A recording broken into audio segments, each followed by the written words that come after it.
Salut à tous, et nous revoilà à nouveau pour parler du nouvel event Marvel, Blood Hunt. Après les symbiotes, les aliens ou encore Wilson Fisk, c'est au tour des vampires de venir mettre la pagaille dans le monde de nos super-héros. À l'occasion de sa sortie en VF, j'ai lu tous les épisodes VO pour pouvoir au mieux vous donner mon avis et vous conseiller les séries à lire et à éviter. Pour faire simple, Blood Hunt est un event sur une invasion vampire menée par Blade. C'est un léger petit spoil du premier épisode, mais c'est nécessaire que vous soyez au courant pour le reste de la critique. Comment on en est arrivé là ? Blade. La série en 10 épisodes consacrée à Blade est une lecture non obligatoire mais recommandée pour cet event. Et ça tombe bien, la série est plutôt sympa. C'est l'occasion de découvrir Tulip, une alliée du chasseur de vampires qu'on retrouvera dans le tie-in Midnight Suns, mais surtout de voir que Blade a obtenu de nouvelles habilités grâce à son nouveau mentor, Dracula. Oui, lisez la série, vous saurez tout. Les séries de Jed MacKay. Pour le reste, étant donné que Blood Hunt est un event géré par Jed MacKay, ce sont les séries de ce dernier qu'il faut avoir lues. Je parle donc de la série Doctor Strange, Moon Knight, Vengeance of Moon Knight et Avengers. Mais dans les grandes lignes, le Doctor Strange est toujours le sorcier suprême et est à nouveau proche de Clea. Du côté de Moon Knight, ce dernier est libéré de ses liens avec le dieu Khonshu qui est captif sur Asgard après les événements du run de Avengers de Jason Aaron. Moon Knight a créé la mission de minuit afin de continuer à protéger les voyageurs de la nuit. Mais au cours de sa mission, Mark Spector est mort et un autre Moon Knight a pris sa place alors que les disciples de Spector continuent sa mission. Et pour les Avengers, simplement connaître le roster est nécessaire. Les tie-in. Free Comic Book Day 2024, Blood Hunt X-Men 1. C'est à nouveau ce moment de l'année d'avoir un petit aperçu gratuit des choses importantes à venir dans l'univers Marvel, que ce soit avec l'event Blood Hunt ou bien le renouveau des X-Men, scénarisé par... Jed MacKay encore, tiens. Ce numéro gratuit permet au lecteur de savoir où sont les principaux héros lors de l'attaque des vampires, de présenter ceux qui vont être au centre de l'histoire, comme la fille de Blade, Bloodline. C'est un bon moyen de donner envie, mais comme d'habitude, les informations importantes seront répétées dans la série principale, et j'avoue avoir eu un petit peu de mal à reconnaître le trait de Sarah Pichelli. Vengeance of the Moon Knight.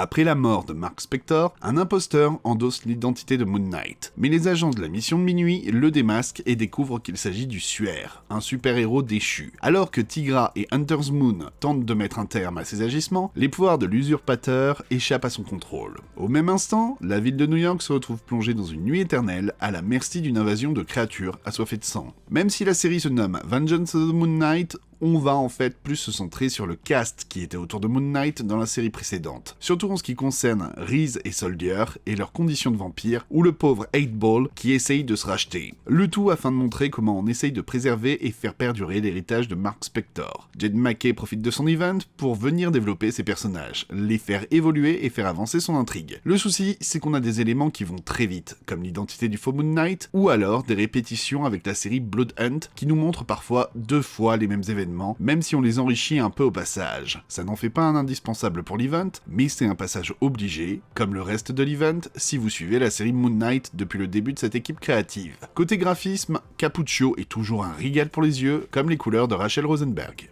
The Avengers. Puisque l'équipe officielle des Avengers est occupée avec le Blood Coven de Blood Hunt, c'est à Captain America Steve Rogers de lancer un appel à l'aide afin de monter une nouvelle équipe, afin de venir en aide aux civils. Et qui de mieux que Quicksilver, Hawkeye, Kate Bishop, Hercule et Hazmat pour repousser les hordes de vampires. Et ça marche aussi si c'est des vampires nazis ? Avec ce titre, on a donc le droit à une nouvelle équipe d'Avengers un peu all-star venant de toutes les formations connues allant des Avengers, des West Coast Avengers, aux Young Avengers et Avengers Academy qui essayent de sauver le plus de personnes. Et évidemment, comme les vampires c'est pas assez méchant, on a le droit à des vampires nazis dirigés par le Baron Blood. Même si le nouveau cast est intéressant, l'action, elle, ne l'est pas trop et on a l'impression que les personnages n'ont pas traversé un nombre incalculable de crises. Le Baron Blood passe pour une menace faible et le tout est tellement déconnecté du reste qu'on a tendance à un peu en avoir rien à faire, que ce soit pour les Avengers ou pour Blood Hunt. On découvre même que la barrière de Dark Force bloquant le soleil est franchissable, alors que dans d'autres séries, non, et on peut même arrêter l'épisode en pleine action de Hawkeye, parce que qu'est-ce qu'on s'en fiche d'avoir une vraie fin, hein ? C'est vraiment bas du front, pas très beau sur toutes les pages, même si c'est du CF Villa, on voit même que ça et là c'est un peu bâclé, et le tout semble pas servir à grand chose. Ah oui, juste à nous donner envie d'une nouvelle série Avengers Assemble dirigée par Steve Rogers, cool. Doctor Strange. Suite aux événements de Blood Hunt, le Docteur Strange et Clea doivent aider les héros de la Terre à faire face à l'invasion des vampires. Mais n'est-il pas déjà trop tard pour le sorcier suprême? Et Wong arrivera-t-il à protéger au mieux son ami de toujours? Tout comme pour Vengeance of the Moon Knight, le tie-in Doctor Strange va plus s'intéresser au cast autour du héros, puisque ce dernier intervient lui dans le titre principal. Une bonne technique pour le scénariste, afin de continuer de développer ses histoires, tout en s'appuyant sur ce qu'il a déjà fait, ou sur le lore de l'univers. On a donc le droit à une suite directe aux événements de Blood Hunt 1, avec la transformation du corps de Doctor Strange en vampire, oui, rien que ça. La série prend donc le temps de développer les conséquences de cet événement, tout en introduisant une nouvelle menace, Victor Strange, le frère de Stephen. Le tout est très captivant, permet d'explorer encore plus la relation de Wong et des Strange, ou encore mon chouchou, Bats, le chien fantôme. On sent qu'on range gentiment les jouets Blood Hunt pour amorcer les menaces à venir, ce n'est donc pas important pour le contexte de Blood Hunt, mais si vous suivez le Doctor Strange de cette équipe narrative, c'est à lire. Graphiquement, j'ai trouvé que Pasquale Ferry n'était pas toujours à sa meilleure forme, et il y a un peu un écart un peu trop important entre l'aspect sombre de Blood Hunt et cette série assez colorée. Venom. Maintenant que Venom n'a plus d'hôte, ses jours sont comptés. Plus qu'une chose à faire, trouver un hôte. Et une personne obsède le symbiote, Lee Price, avec qui il s'était déjà lié. La mort ne semble plus être un vrai problème pour le symbiote qui a déjà ressuscité l'enveloppe de Dylan Brock. Le seul problème, c'est que la Terre est recouverte de vampires et que ces derniers ont même trouvé un vampire de symbiote pour faire la peau à Venom. Arrivera-t-il à se lier à nouveau? Halloween profite de Blood Hunt pour travailler sur la séparation entre Dylan et Venom. C'est surtout l'occasion de mettre Venom face à une nouvelle espèce chasseuse de Clintar, dont bien sûr on n'a jamais entendu parler et qui n'aurait pas du tout été utile durant King Black, hein. Au final, c'est pas mal pour la psyché de Venom, mais pour le reste, les choses n'avancent pas beaucoup et le lien avec Blood Hunt est minime, puisque Dylan discute avec un prêtre vampire qui a eu affaire à Venom et dont la transformation en vampire est liée à son père. On découvre que le symbiote est néfaste aux vampires et la super méga menace se fait démonter rapidement. Oui, l'intrigue de Venom avance, mais Blood Hunt n'est ici qu'un prétexte pour que Halloween continue son récit, qu'on aura beaucoup de mal à suivre si on n'a pas suivi la série Venom, et ce ne sont pas ces épisodes qui donnent vraiment envie de s'y mettre, non? Visuellement, le trait de Juan Ferreira fait très horreur, ce qui correspond bien à la vibe de l'event, mais n'est pas vraiment ma tasse de thé. Fantastic Four. Reed Richards et Alicia Grimasters font un voyage à New York pour aller visiter un musée d'art quand le ciel devient sombre et que des hordes de vampires sortent de partout. C'est Reed Richards contre toute la nation vampire, essayant de sauver le plus de civils possible. Comment va-t-il les protéger, les sauver? Peut-il trouver un remède au vampirisme, lui qui est un homme de science ne comprenant rien à la magie, et quelle est la limite de son pouvoir d'extensibilité? Autour des Fantastic Four de faire leur entrée dans Blood Hunt, et pour ce faire, le scénariste a une idée plutôt bien trouvée, séparer l'équipe en deux. Et pour le coup, c'est plus sur une partie qu'on va se focaliser, Reed et Alicia. Même s'ils sont de la même famille maintenant, on ne les voit quasiment jamais interagir ensemble, et le tout est super intéressant, que ce soit pour la relation de Reed à l'art, ou sur l'utilisation des pouvoirs de Reed. On a le droit à des moments bien vus qui renforcent les personnages, et à une survie pas basée sur la castagne. Le scénariste, Ryan North, porte beaucoup d'attention à l'aspect scientifique de son titre, mais aussi à son aspect familial. On suit aussi les aventures du reste de la famille, et comment chacun essaye de faire de son mieux en poussant ses pouvoirs au maximum. Les dessins d'Ivan Fiorelli sont en plus très sympas et le dessinateur peut se faire plaisir sur les représentations plus farfelues que jamais des pouvoirs de Reed. C'est sympa de voir de l'inventivité, des bons sentiments et une Alicia qui n'est pas une femme en danger mais une inspiration pour Reed. C'est une histoire annexe agréable qui vient servir les liens entre les personnages et qui me pousse à aller lire les autres numéros de la série. Beau boulot.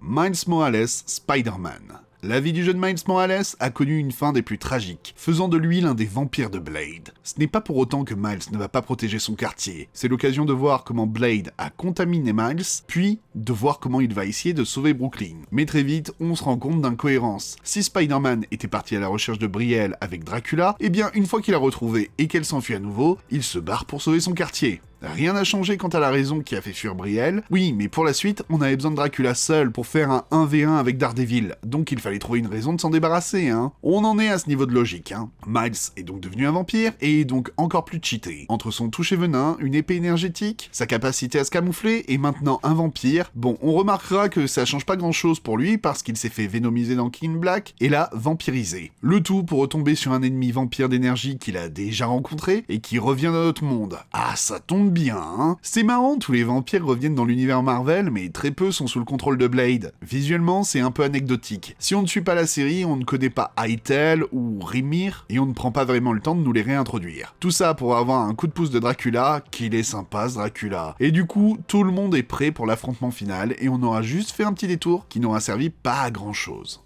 Blood Hunters. Blood Hunters, c'est une série anthologique qui permet de voir la réaction du reste du monde Marvel à l'événement Blood Hunt. Hawkeye Clint Barton est en fuite, mais a-t-il assez de flèches? Man-Wolf et Jonah Jameson vont profiter d'une aventure père-fils pour se rapprocher, et l'épée va partir à la recherche de la cape et se faire de nouveaux alliés en route. On a notre série multi-histoire qui permet de voir ce que font différents personnages de l'univers Marvel, comme Clint Barton, Jonah Jameson ou Dagger. Le tout est assez inégal, permet de voir ce que chacun fait et de donner la sensation que tout l'univers est concerné. Malgré tout, les héros s'en sortent sans trop de problèmes, alors que le nombre joue contre eux, et on a limite l'impression que les habitants de New York font avec ce nouveau problème. En plus, les héros tuent à tour de bras. On a le droit à un moment un peu touchant entre John Jameson et son père Jonah, qui parle enfin de la jalousie que le fils peut ressentir de la nouvelle relation de son père avec Spider-Man. On continue les mini-histoires en s'intéressant cette fois à Fatalis, à Elko, et toujours à notre petite bande de Dagger, Bloodstone et White Widow. L'histoire sur comment Fatalis prend soin des siens et sauve même ceux de sa patrie qui doutent de lui m'a bien plu. Ça montre le charisme du dictateur et comment il profite de chaque situation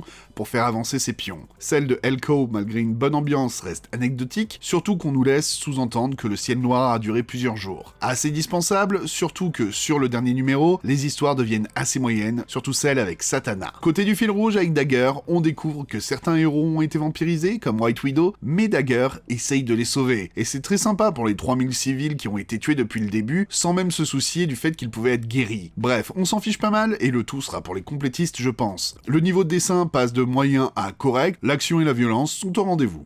Dracula Blood Hunt. L'ennemi juré de Dracula n'est autre que Blade, le plus grand chasseur de vampires du monde. Brielle Brooks n'est autre que la fille de Blade, et c'est aussi la personne qui l'a formée pour qu'elle marche dans ses pas. Mais quand Blood Hunt se lance et que Blade devient l'ennemi de l'humanité, Dracula et Brielle vont devoir s'allier pour le bien de tous. C'est l'occasion pour moi de découvrir Brielle Brooks, alias Bloodline, la fille de Blade, qui doit faire face à l'invasion vampirique menée par son père et qui va devoir s'allier avec la némésis de ce dernier, Dracula, pour survivre et pouvoir aider son père. Si le tout est un peu classique au début, le comics s'en sort pas mal grâce à ses dessins et son ambiance un peu plus horrifique que les autres titres de l'event. Le véritable souci, c'est qu'on a une perte de qualité au cours de l'histoire, avec Brielle qui fait son ado en fugant parce que les gens sont trop méchants. Ok, il parle de tuer son père, mais bon. On a le droit à l'intervention de Daredevil pour faire grimper les ventes, remotiver notre héroïne. Dracula la retrouve et on revient quasiment au même point que l'épisode 1. Et la fin fait encore plus téléphoner avec Dracula devant combattre les troupes de Blade, tandis que Brielle fait face aux démons possédant son père dans un univers de poche. La lutte de l'un comme de l'autre n'est pas des plus intéressantes. Dracula semble bien puissant, mais pas assez pour faire face à Blade et ses troupes d'élite. Et Brielle continue de réagir un peu en petite fille,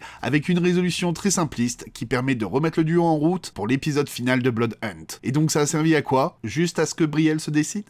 Strange Academy Blood Hunt. L'invasion vampire de Blood Hunt atteint la Nouvelle-Orléans, le siège de la Strange Academy. Doyle Dormammu, Chili, Toph, Zoé et German se retrouvent embarqués dans une aventure qui va les faire voyager à travers tout l'univers Marvel pour prendre part à l'événement du moment. C'est le retour de la Strange Academy, mais cette fois sans Humberto Ramos et sans Scotty Young, et en plus pour les mêler à un event alors que l'une des forces de la série a été de la laisser toujours de côté. Et le tout pour raconter l'histoire d'une nouvelle élève liée aux vampires et au Darkhold qui a pris forme humaine. Le tout n'est pas des plus originaux et en dessous de la série d'origine, et on sait que les élèves ne vont pas écouter et se mettre dans les emmerdes. Ça joue beaucoup sur la relation entre German et la nouvelle Pia, au point de ne pas vouloir éliminer les vampires avec un sort parce que ça va tuer tous les vampires, donc notre copine Pia, qu'on connaît depuis quelques semaines seulement. Bah oui, tous les autres humains méritent de continuer à mourir et à souffrir pour qu'elle survive, hein. Et j'adore ces scènes où les gens se promènent normalement dans la rue de nuit alors que c'est blindé de vampires. De même, le niveau de puissance des élèves a l'air assez faible face à de simples vampires nouveau-nés, non? Et en plus, le troisième épisode ne sert pas à grand chose car la résolution pouvait se faire à la fin de l'épisode 2, mais ça aurait été se priver d'un combat contre Agatha Harkness alors qu'il y a une série sur Disney+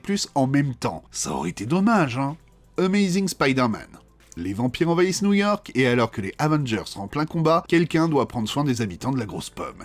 Et qui de mieux que Spider-Man? Mais rien n'est aussi simple que prévu. Zeb Wells et John Romita Jr. sont aux manettes, donc ça fait un peu peur, mais le tout donne une petite histoire liée à Spider-Man en pleine invasion vampire, et qui montre que tous les infectés ne sont pas des monstres, et que tuer un vampire, c'est tuer quand même. Chose que beaucoup d'autres titres de l'event oublieront assez fréquemment. C'est pas des plus mémorables, mais ça permet de montrer ce côté humain de Spider-Man, et qui vient résonner avec son fameux « Personne ne meurt ». Zeb Wells nous montre qu'un one-shot tie-in peut servir à mettre en avant les valeurs d'un personnage, à défaut de faire avancer l'intrigue en cours ou l'event en lui-même. Et j'avoue que je m'y attendais pas du tout. Amazing Spider-Man Blood Hunt. Le rôle de Spider-Man dans Blood Hunt devient plus clair et il inclut évidemment Morbius le vampire. Vous avez bien compris, Peter Parker va devoir vite comprendre si Michael Morbius est impliqué dans l'affaire des vampires ou s'il va devoir lui venir en aide. Après un épisode de la série régulier assez bon, on se retrouve avec une nouvelle équipe créative pour une mini-série. Ok, c'est pas forcément très logique, mais d'accord. Et le pire de tout ça, c'est que le tout n'est pas vraiment lié à la série Amazing Spider-Man actuelle, mais celle juste avant, l'arc Beyond, qui n'avait pas pourtant brillé par sa qualité. On a donc un Spider-Man devant faire équipe avec un de ses adversaires, et Misty Knight, afin de retrouver un autre de ses adversaires, Morbius le vampire et Colin Wing. Et le moins que l'on puisse dire, c'est que le tout n'est pas bien prenant, les personnages allant de fausse piste en fausse piste pour faire un peu d'exposition entrecoupée de scènes de combat. Plus l'aventure de Spider-Man et Morbius avance, et plus le tout devient de moins en moins intéressant. On comprend vite que le tout ne servira à rien, même pas pour les personnages les plus secondaires. La solution à la menace du jour est trouvée ultra facilement, c'est bas du front, c'est pas beau, on passera donc notre chemin. Union Jack the Ripper Blood Hunt. Quand les vampires héritent de la Terre, un homme décide de dévouer le peu de temps qui lui reste à vivre pour défendre l'Angleterre. Mais qu'est-ce que Joey Chapman, Union Jack, cache dans sa manche? Est-ce que ce sera assez? Et à qui devra-t-il faire face pour empêcher Londres de sombrer?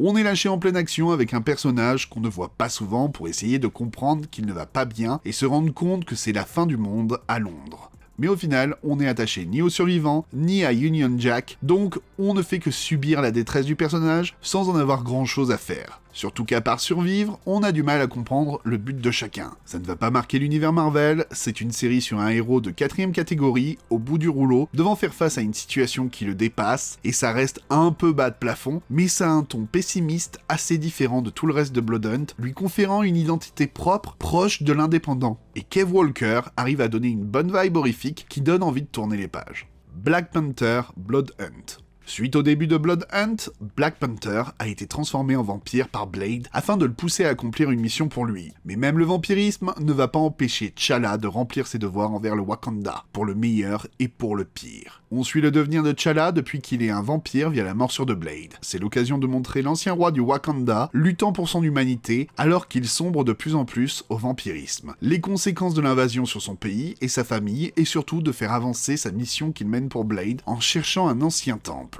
On a parfois la sensation d'avoir raté une étape, d'avoir affaire à un T'Challa plus du tout stratège et scientifique pris de court, lui qui était souvent présenté comme une sorte de Batman de Marvel, à avoir 300 plans d'avance sur tous les sujets. En fait, on a le droit à deux histoires, celle montrant les dieux africains Bast, Khonshu et d'autres faisant face aux démons Varnae du temple du blasphème dans l'ancien temps, et de l'autre, Bast aidant T'Challa afin qu'il combatte Varnae. Du coup, on a pas mal de background et toujours cette dualité pour Black Panther qui a du mal entre sa mission pour Bast et celle pour Blade Varnae. Midnight Suns, Blood Hunt.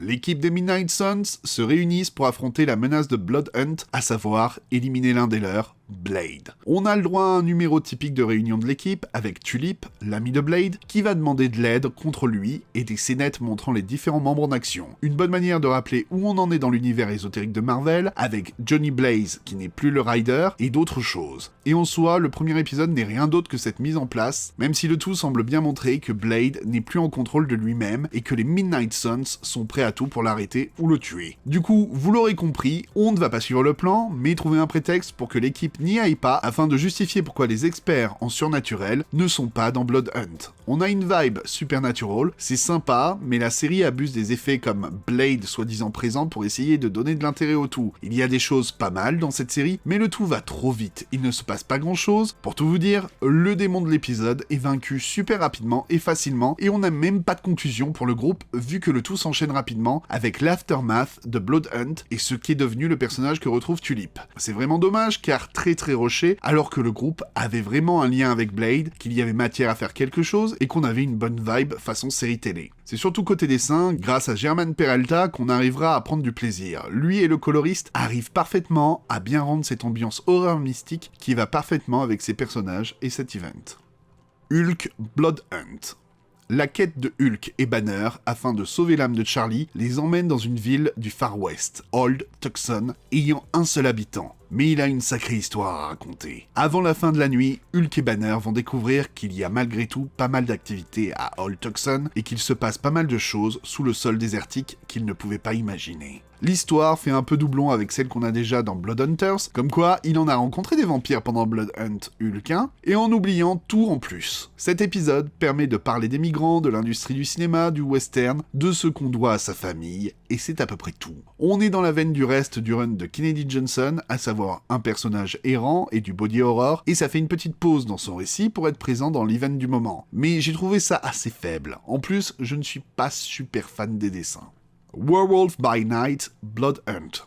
Alors que l'événement Blood Hunt secoue tout l'univers Marvel, l'un de ceux touchés de la manière la plus inattendue est le Werewolf by Night. Avec de nouvelles capacités, une nouvelle direction, ce Werewolf by Night est différent de tout ce que vous avez connu par le passé. Je n'avais jamais entendu parler de ce nouveau Werewolf by Night amérindien apparu en 2020, et ce petit one-shot nous permet de le découvrir tout en mêlant fantômes, parc d'attractions sur le thème des dinosaures, vampires et des hectolitres de sang. Mais en soi, ce n'est pas bien passionnant, puisque la lune n'est pas présente à cause de la Dark Force, donc pas de loup-garou. À se demander comment les gens voient quand le courant est coupé, comme dans la plupart des autres récits, hein. Cette histoire, c'est juste de la boucherie pour de la boucherie, et n'offre pas plus de profondeur, si ce n'est que le personnage ne contrôle plus le loup-garou à la fin. Le tout semble se passer en une nuit, là où Blood Hunt semble plus long, et au réveil du personnage, c'est le jour. À moins que ce soit une hallucination due à la lycanthropie, le tout ne semble pas très clair, et ce n'est pas l'inconsistance du dessin, ça et là, qui viendra aider le titre. X-Men, Blood Hunt, Jubilé. Tenter de fuir son passé est une course qu'on ne peut jamais gagner. Vu que les ténèbres recouvrent le monde, le passé de Jubilé comme vampire lui revient en pleine tête. On revient aux racines vampiriques de Jubilé en la faisant participer à l'event. Et ça permet aussi de mettre un groupe de vampires en lumière, The Forgiven. Je m'en souviens pas du tout de ce groupe. Cela permet de montrer que tous les vampires ne sont pas des monstres cruels et que certains d'entre eux essayent de garder une part d'humanité. Ça n'apporte rien de bien folichon à l'event, mais ça a le mérite d'être punchy, quoique un peu bavard, et de mettre en avant une mutante qu'on ne voit pas souvent, et encore moins en solo. Le dessin de Enid Balam est pas mal, même si le tout manque peut-être un peu de décor.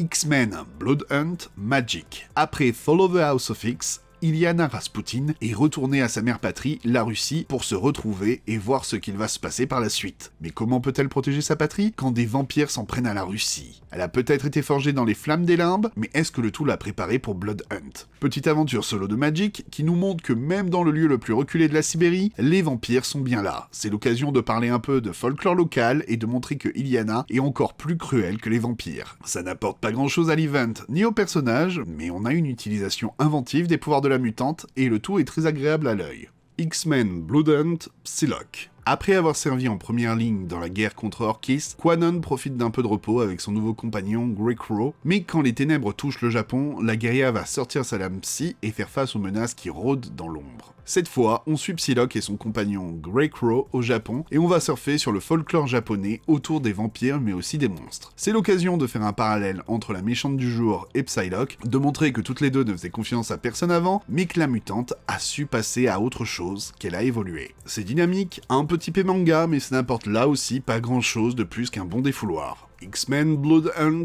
Laura Kinney, The Wolverine. Les vampires ne s'arrêteront à rien pour avoir la suprématie, même pas à capturer des mutants pour essayer de renforcer leur pouvoir avec ceux d'autrui, mais pas tant que Laura Kinney veillera. Wolverine va devoir se trancher un chemin. L'idée des vampires utilisant le sang des mutants pour avoir de nouvelles capacités n'est pas nouveau, puisqu'on l'avait déjà vu dans le Wolverine de Benjamin Percy. On utilise toujours le fait que Gabi va entraîner Laura dans les problèmes, mais le vrai souci, c'est que le parallèle fils de Dracula, Laura que fait Gabi, est d'un manque de subtilité flagrant, en plus de ne pas être très intéressant. Ça aurait pu être mieux, comme ça aurait pu être pire, hein, c'est juste oubliable. Et en plus, les dessins ne sont pas vraiment très beaux. Wolverine Blood Hunt. Wolverine est le meilleur de sa partie, et aujourd'hui, sa partie est de combattre des vampires. Alors que le ciel s'obscurcit et que les vampires sont de sortie, Logan semble avoir une cible dans le dos. Autour de Logan d'entrer dans Blood Hunt, et on réutilise les plots de Benjamin Percy en réutilisant Louise, la tueuse de vampires, l'agent Bannister ou encore Maverick. Le tout sous la plume de Tom Waltz, l'homme à qui on doit le retour des Tortues Ninja chez IDW. Le tout est bien efficace, offre une bonne dose d'action et arrive même par moments à se montrer malin. Enfin, si on n'y pense pas plus de 5 minutes.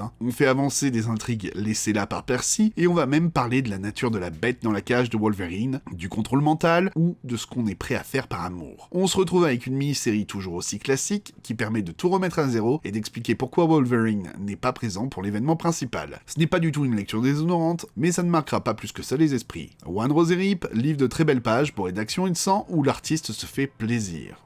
Blood Hunt.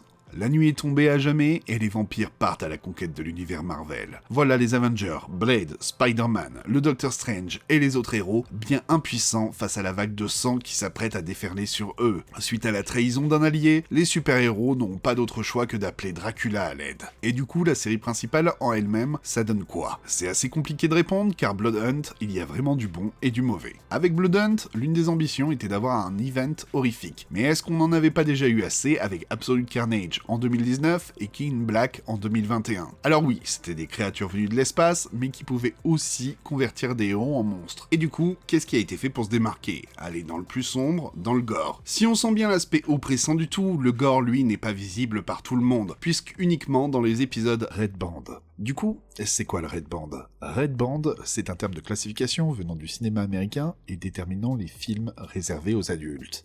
Du coup, chaque épisode de la série existe en 2 versions, l'une correspondant plus ou moins à ce qu'on a l'habitude de voir dans les comics Marvel, et l'autre mis sous plastique, où vous aurez le droit à votre lot de barbaques, d'éviscérations et autres atrocités. Récemment, l'industrie du comics s'est rendu compte que la vente de singles lui rapportait beaucoup moins comparé à la vente de TPB, les albums reliés, ou au numérique, ce qui permettait à des petits éditeurs comme Bad ID par exemple de tester des trucs et d'obtenir une part du gâteau. Et j'ai l'impression que Red Ban est un moyen d'essayer pour Marvel de pousser les ventes de ses single, car pour le moment, le Red Ban n'est disponible qu'en comic shop. Et que d'après eux, le gore et être subversif, c'est cool. On peut leur dire qu'on n'est plus dans les années 90 ? Surtout que ça concerne que quelques cases sur quelques pages. Mais bon, si on peut tirer $1 de plus, pourquoi s'en priver ? L'autre problème, c'est que ce côté violent ne va pas de pair avec le reste de l'univers Marvel qu'on connaît. On n'est pas dans une branche Max, ou dans un autre univers. Et du coup, ça fait étrange de voir autant de gore pour après revoir la même scène dans un tie-in, comme si le tout n'était jamais arrivé de cette manière. Ça gâche la cohérence de l'univers pour un principe marketing racoleur. Et vous savez quoi ? Ça a fonctionné.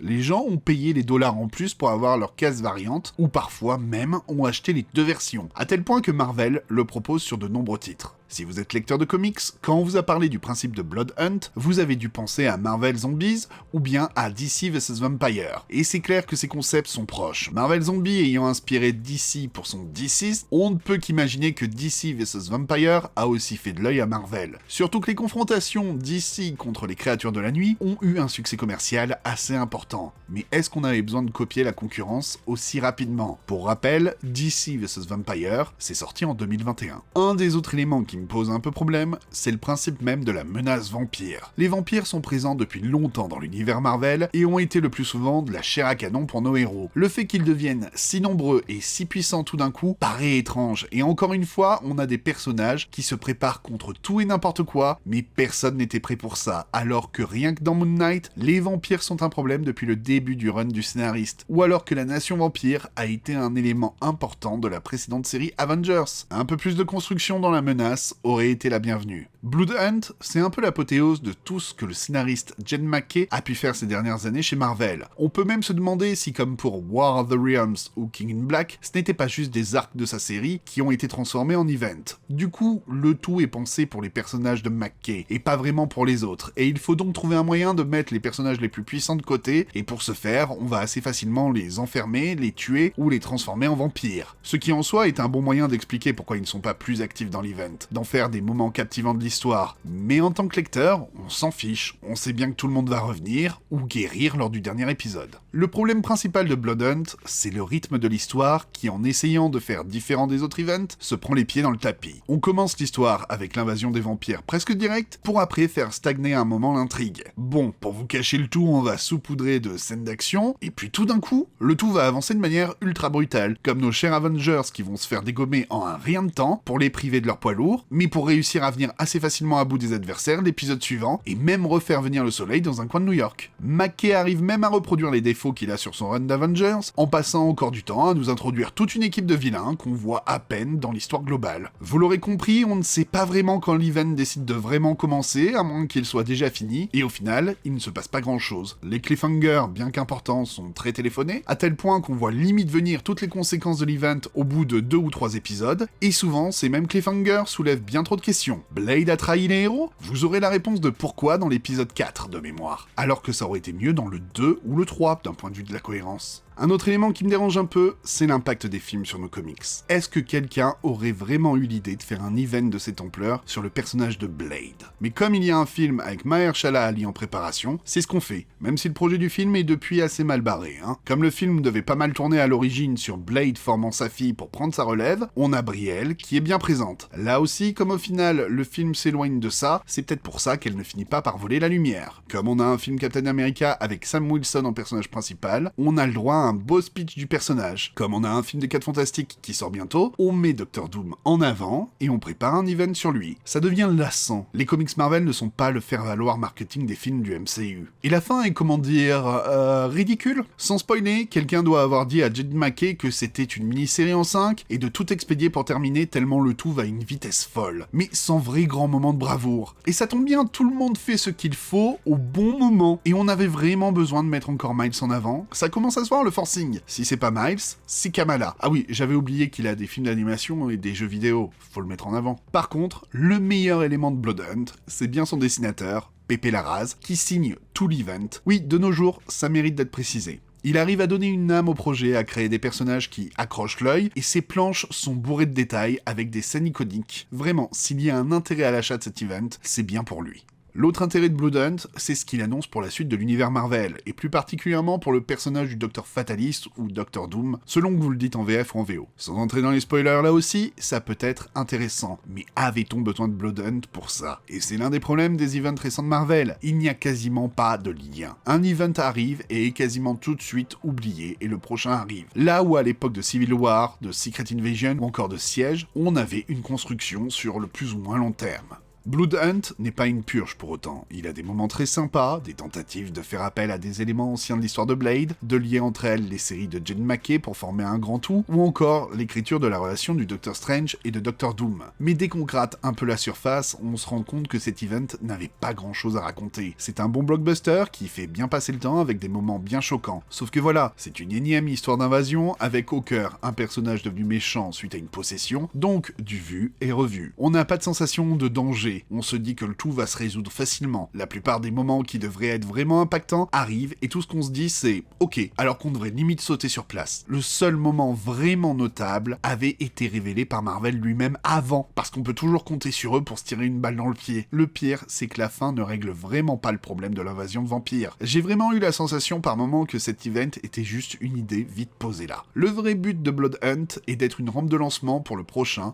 Jed Mackey est un auteur que j'aime beaucoup, que ce soit sur Black Cat, Moon Knight ou Doctor Strange. C'est un auteur qui sait écrire des séries solo en entourant le personnage principal d'un vaste cast qui va réussir à créer de l'attention, de l'émotion, à développer les personnages, le tout en prenant son temps. Et on a pu voir que les séries d'équipe n'étaient pas trop sa tasse de thé, comme le prouve son passage sur Avengers et a priori son passage sur les X-Men que je n'ai pas encore lu. Du coup, proposer un event à ce scénariste ne paraît pas être une super bonne idée à mes yeux. Mais est-ce que le vrai problème n'est pas que Marvel n'a plus de grands scénaristes, mais veut toujours continuer sa politique d'event à foison, ou alors que ses scénaristes ne veulent plus participer aux events. Si je devais résumer Blood Hunt, je dirais que c'est un blockbuster de série B bien popcorn. Du coup, si vous avez juste envie de lire une aventure de super-héros avec du sang et des vampires, ça vous divertira un peu. Mais si vous êtes un lecteur régulier impliqué dans l'univers Marvel, vous risquez d'être déçu. Lire tout Blood Hunt, ça va vous demander de lire 23 séries, soit 54 comics, pour un total de 216$, en partant du principe qu'un comics vaut 4$, puisque c'était la base sur laquelle nous sommes partis depuis le début de cette série de vidéos. Est-ce que je recommande Blood Hunt ? On ne va pas tourner autour du pot, non. Et j'irai même plus loin en disant que c'est peut-être l'un des pires events que j'ai pu lire ces dernières années, au niveau d'un Heroes Reborn de Jason Aaron ou d'Empire. C'est quelque chose de très moyen. Mais avec le Red Band, je dirais que c'est encore pire, car en plus de nous proposer un event assez vide,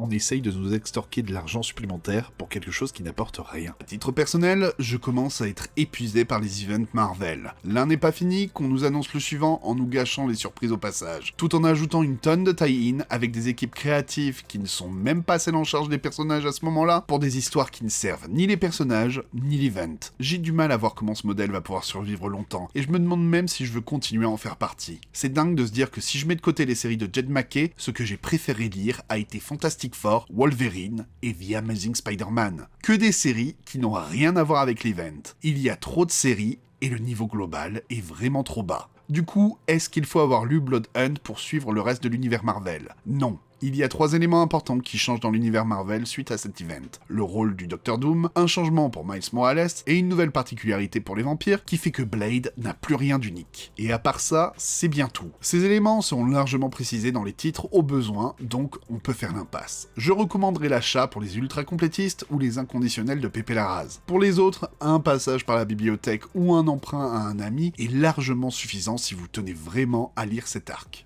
Côté VF, Panini a fait évoluer sa formule. On a un total de 3 tomes qui reprennent la série principale et quelques tie-in. Le tome souple est à 16€, tandis que la version collector à Red Band en cartonné est à 25€. Il existe aussi un 100% Marvel Blood Hunt X-Men à 22€ et d'autres tie-in se retrouvent dans le magazine Marvel Comics en souple à 16€ et en collector à 22€.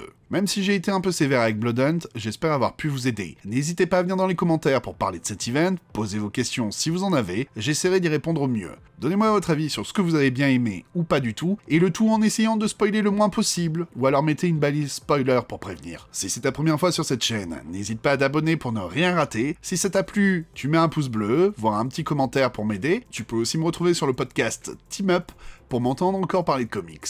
Allez, on se retrouve très vite pour une prochaine vidéo. See ya!